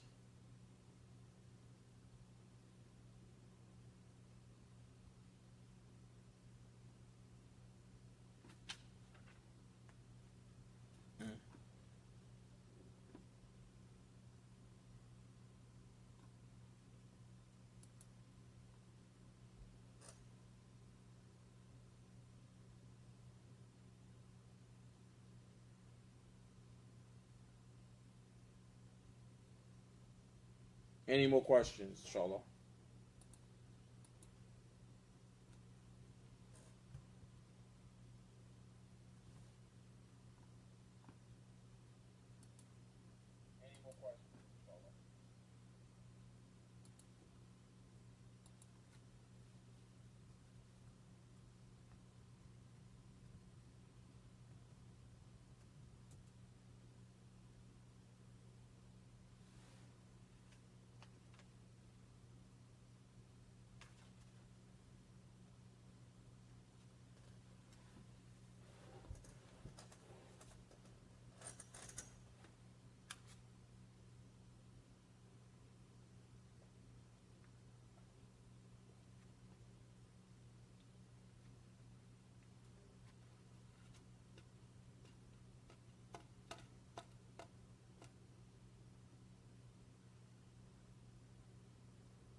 So we're about to close out, inshallah. So we learned today about الضمائر, and الضمائر related it to being first, second, and third person. The first, second, and third person. The first person be al-mutakallim, the second person be al-hadir, and the third person being ghaib. We'll say it again. The first, second, and third person. The first person being mutakallim or qatib. The second person to be al-hadir or muqatib, and the third person being ghaib, the one who is absent. The first person means the one who is speaking, al-mutakallim or qatib or mutakallim, the one who is speaking. The second person is al-muqatib or al-hadir, the one who is present.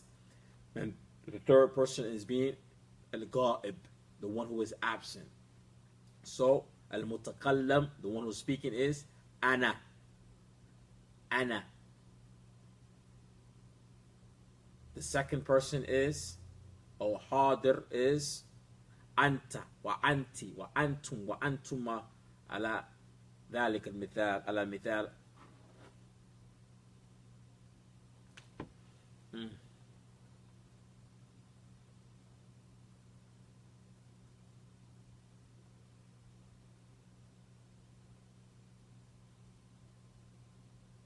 All feminine verbs are, all broken plurals are feminine in general. That's the general rules. There's some broken plurals going to be used as masculine, like tulab. Tulab is a broken plural. Is the plural of talib, students. Right? Talib is the student. Female students, taliba. Right? The plural for female students is talibat. Right? I can say for the plural for the men, male students, tulab, tulab, or talibun. Sometimes they use talibun, but it's common at tulab. Tulab students of knowledge. I can say hadihi tulab but it's better to say haula'i tulab. Sometimes the scholars different when they're using this because talking about men in general. Right? So tulab, it's broken plural, but it's feminine. It's feminine. The word is feminine, but I can use it in a masculine way because I'm talking about men. All right? I'm talking about men.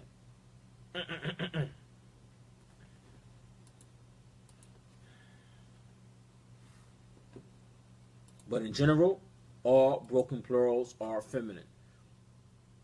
Sometimes there's an exclusion to the rule, but in general, all broken plurals are feminine. That's the general rule.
Alright, that's it for the questions, inshallah.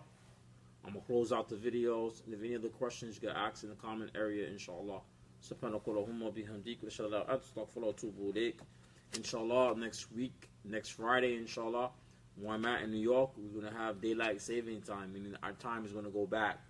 I'm still going to start 10 o'clock New York time, but in your hours, if you're outside of the U.S. and you're not on the East Coast, you're not on the East Coast, that the daylight saving time. So for me, the hour is going back. So if I say 10 o'clock, and you have a particular time you come at 10 o'clock, which matches your time, next week, next Friday, I'll be coming an hour early. All right? I'll be coming in an hour early in your time. This is to let the people know, because it's daylight savings time.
Okay, you asked a question. You said the student plural, I noticed it takes alif and ta. That's for the female. Talibat. It's the female students. The talibat. So I'm talking about all women. A talibat. Talk about men students. I could say a tulab. I'm gonna give you a website in Arabic. Then you could tell you, it would tell you the plurals of words in Arabic language. The meanings, the definitions in Arabic, and its plural.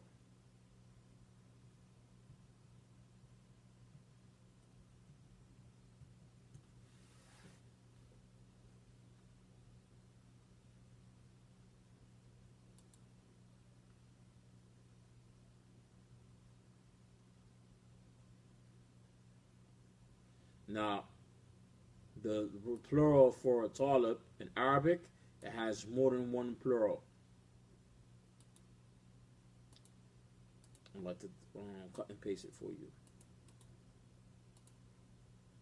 Let me try to put that thing there. Let's cut and paste when I copy.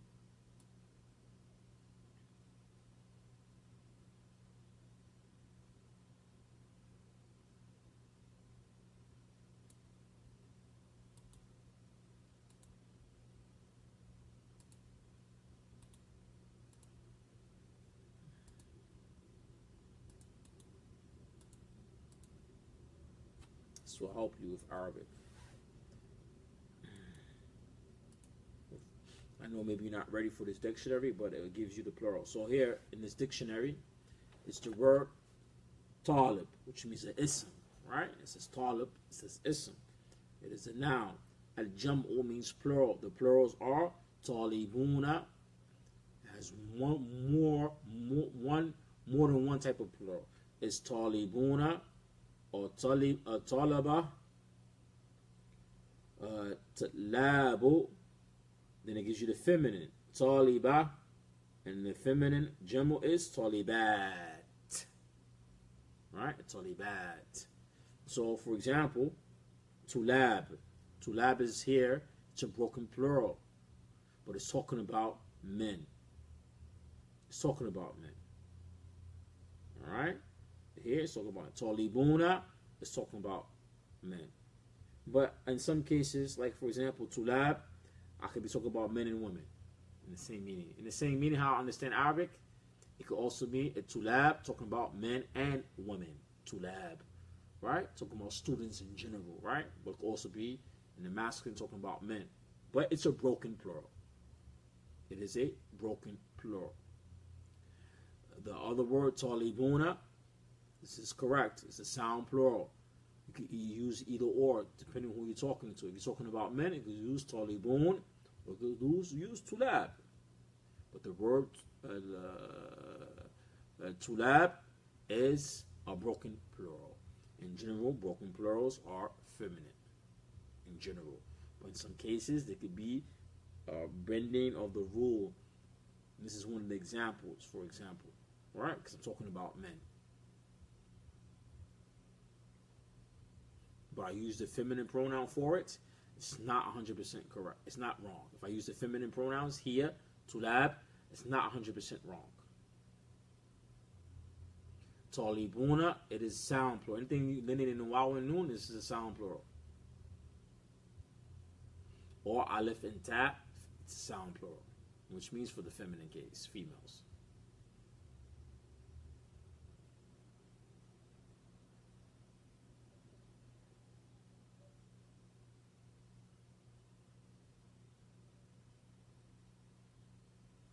Any other questions?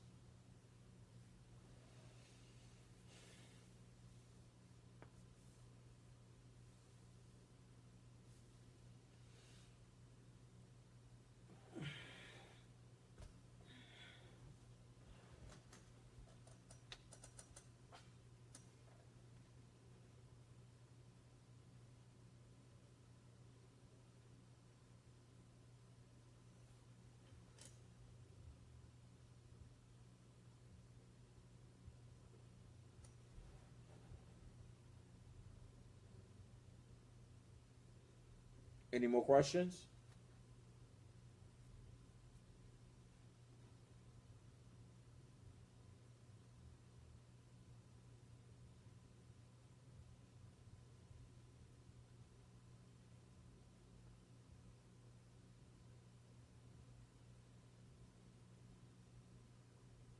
Yes, Lily.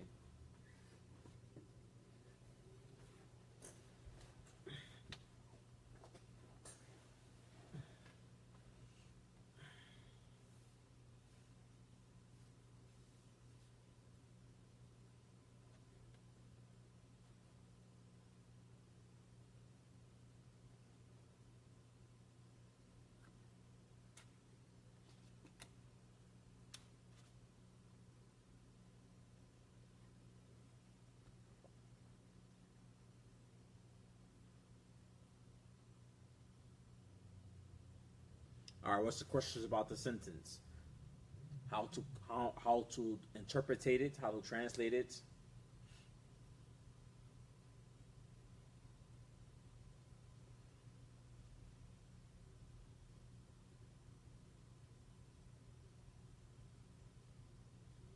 Aina mubtada. Don't worry about that. For the lessons I'm giving you about the mubtada and the khabar, don't worry about that. The mubtada always means, you look at Arabic language and you look at the meanings of words. Mubtada, what that means? It means beginning with something. Al-khabar, right? Al-khabar, meaning you're informing something. So we have the subject and the predicate, right? So the mubtada meaning what the sentence is beginning with. What's the sentence really about? The khabar, the thing that the sentence is about, is give you information about it. Alright? So the mubtada is always marfu'a. But you're not ready for that. And mubtada, it is marfu'a. But you're not ready for that. This is why I never explained these terminologies to you yet. What is mubtada, what is khabar? Right? Aina, yes, it's mubtada because the alif here represents marfu' because it's a muthanna. It is muthanna. It is the dual form. And the lam, the alif represents al marfu'. Because we're talking about the eyes now. The eyes of the two girls. The two eyes of the girl.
Here, I want to give you something.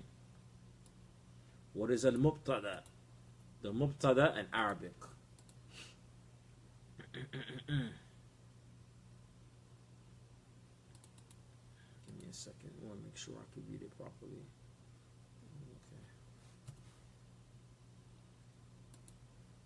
Okay. المبتدا يقع المبتدا آدى في ببداية الجملة. So the mubtada, it falls in the beginning of the sentence.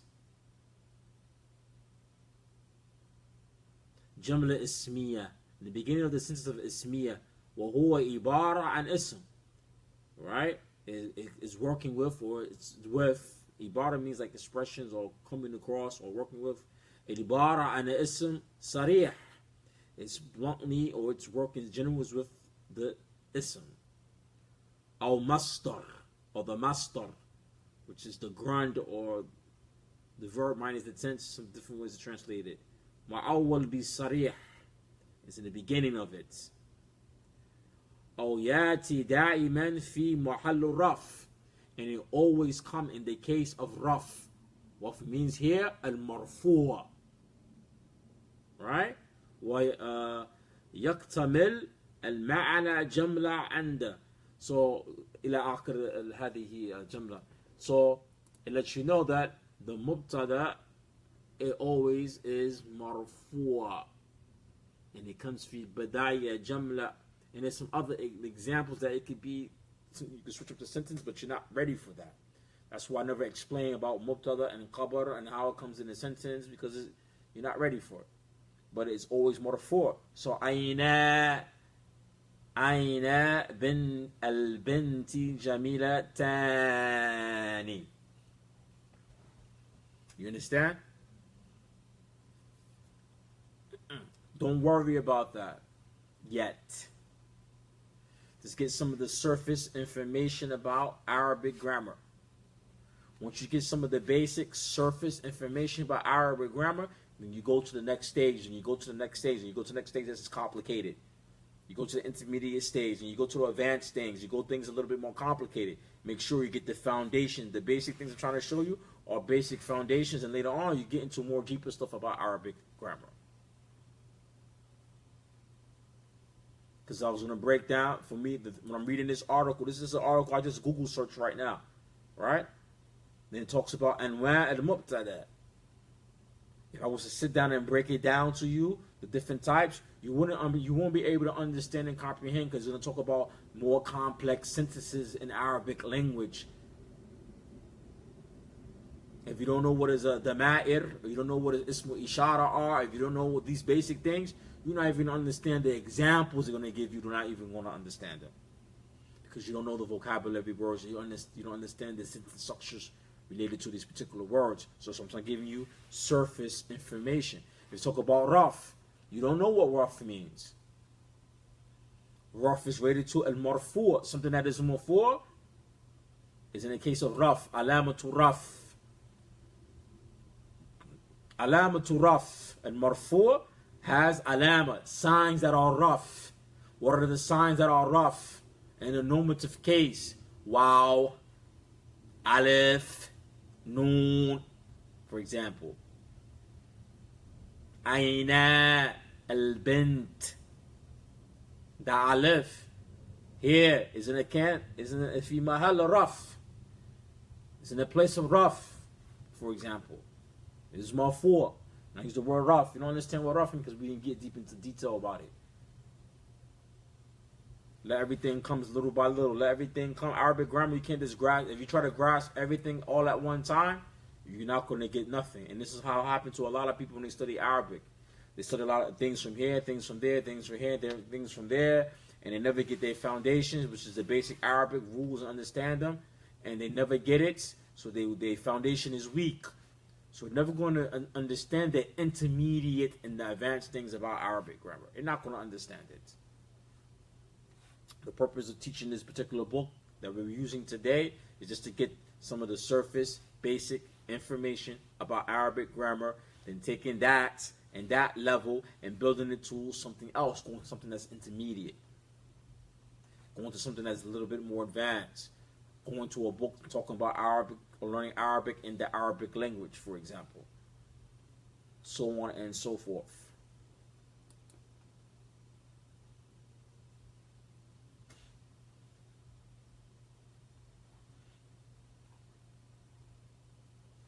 Even sometimes some of these terms, mubtada, khabar, ism, asma, jar, majrur, I'll be very blunt. Sometimes I don't even know, I forget what they mean in English. Because when I study Arabic, I'm not even thinking about English and translating things. What is raf? What is mansoob? What is mansoob? What's mansoobat? What is nasb? Al-harful mansubat.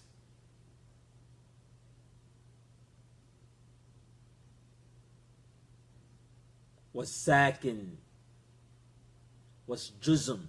ما فرق بين الجزم والساكن أو هما نفس. What is sakin? What is juzm? Now, someone asked me what the juzm means in English. I don't even know. I know what it means in Arabic. It's more easy to study Arabic grammar in Arabic, but you got to get the basics down. Some of the basic rules and terminology that's being used, like dama'ir and damir. الضمير المتصل والضمير المفصل. What's the difference between damir and mutassil? Damir mutassil means attached pronouns. Mutassil means collecting something. It means connecting. What's mufassal? Mufassal means something that's fassala, by itself.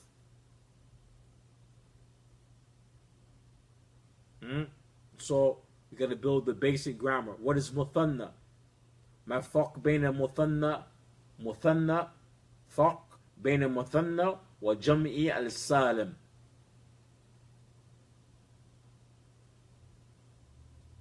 It's very important. That's the basics. It's the difference between the sound plural and the dual.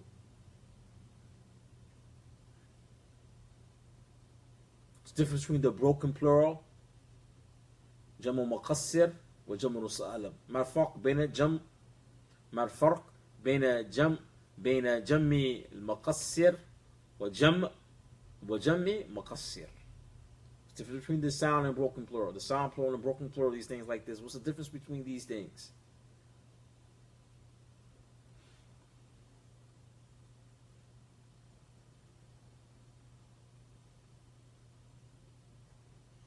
Don't worry about that. Is the nasb and the jar only work with attached pronouns? Yes. Does it work with the singular pronouns? No. Attached pronouns, yes. Fihi. But you only time you're going to see the attached pronoun, that the attached pronouns are fixed. The only time you see that it's not fixed, only with whom and huwa. Whom and huwa. Or huwa and huma. I'm sorry. Huwa wa whom. The attached pronoun for them. Fihi. When it's going to be changed, it's going to be kasra. You're never going to see a fatha on it. Even though it might be in the case of nasb, mansoob. You never write fatha on top of the huwa when it's attached pronoun. Never write it. But it's there, but it's not written. Fihi. Baytuhu. Baytuhu. Imagine I put fatha on top of the ha now. Qasara baytaha. Now I can't put fatha because baytaha means something else. Ha and the I sound means here, she. So it's bayt, darab, dammara, bayt, baytaha. Or dammara, baytahu.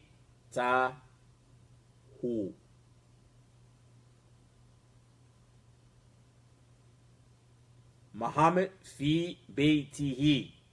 Muhammad's in his house.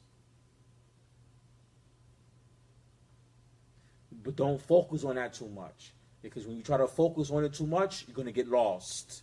You're not ready for it. That's why I didn't focus on it in the lessons.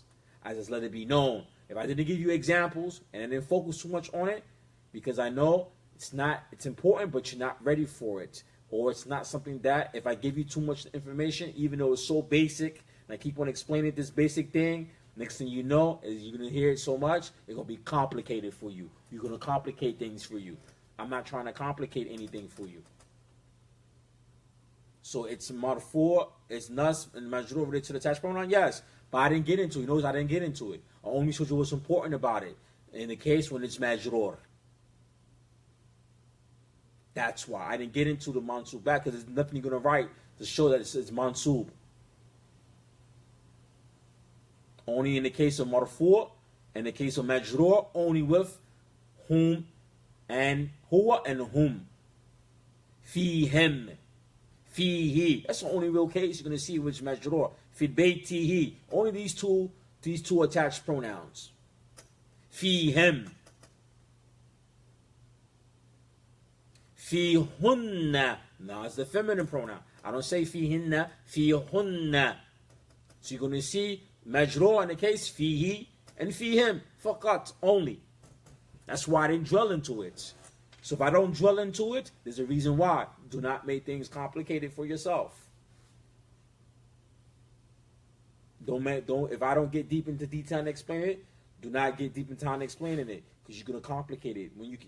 When like in the lessons, the question got asked about certain things in the lesson, and I said if I don't go over it or I don't get detail in it because it's not important right now, or it's not on your level right now, or it's insufficient, or the way the book explained it, it's not right. Or you're not ready for it. Because you got to learn Arabic little by little. And I mentioned that some things about Arabic, you're going to have to learn it and see it Arabic in Arabic. You can see it in action in the actual books in Arabic with no English explaining the book. You have to see the examples in Arabic. And then you need vocab. Then you need to read. Then you have to be able to read. Be able to identify words. If you have this book that we're using now, these two books are in front of us, and we get the basic information of majority of the chapters, and some chapters we're going to skip. If you get some of the basic information about it, each chapter that we do over, you understand the rule, how I explain it, the simple way how I explain it, then we go to the most complicated things, or go to the next level now, you will find that it's easy to comprehend. This is why I keep on repeating myself and keep on saying, don't go to the new lesson and you forget the previous lesson. You're going to waste your time. Understand the previous lesson, how I explained it in a simple way. Whatever is they talk about more in detail in that lesson, don't stress over it. Stress and focus over what I explained only.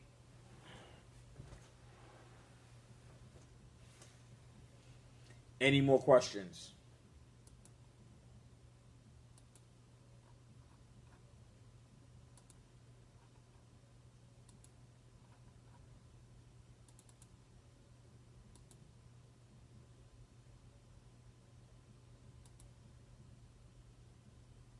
Any more questions? You have, hurry up.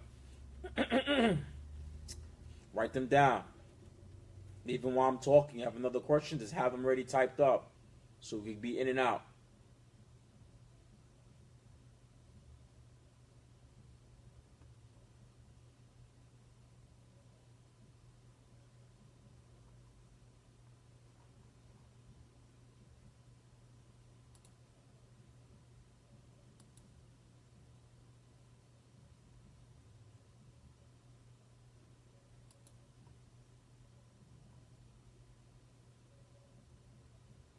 Okay, barakallahu fiikum. Why didn't say barakallahu fiikuma? Said barakallahu fiikum. Adab, etiquette. I don't know who's watching. Maybe men watching.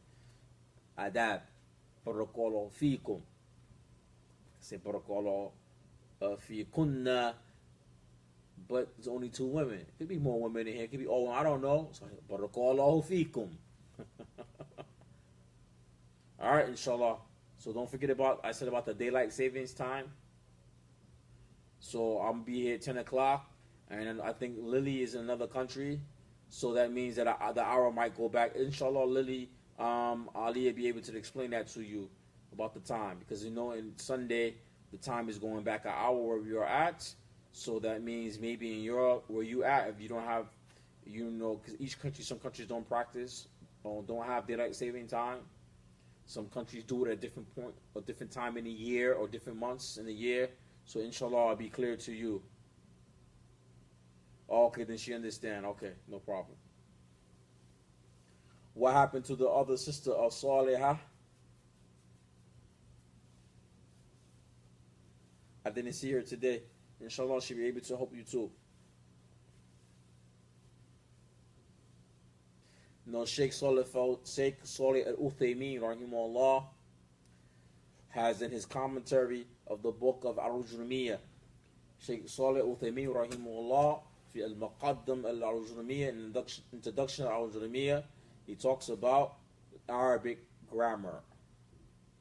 He said Arabic grammar is like a castle made out of sugar cane, but the door is made out of iron. That's the example he said. He said Arabic grammar is like a castle made out of sugar cane, but the door is made out of iron. He said Arabic grammar, it is easy, but there's so many things you have to know. So some people, it appears to be complicated, but in reality it's made out of sugar cane, which means flimsy, weak. But the only hard thing is the door. Once you kick down the door, once you get through the door, which is the hardest thing, meaning you get into the introduction, you're going to find everything else falling and becoming easy, falling down.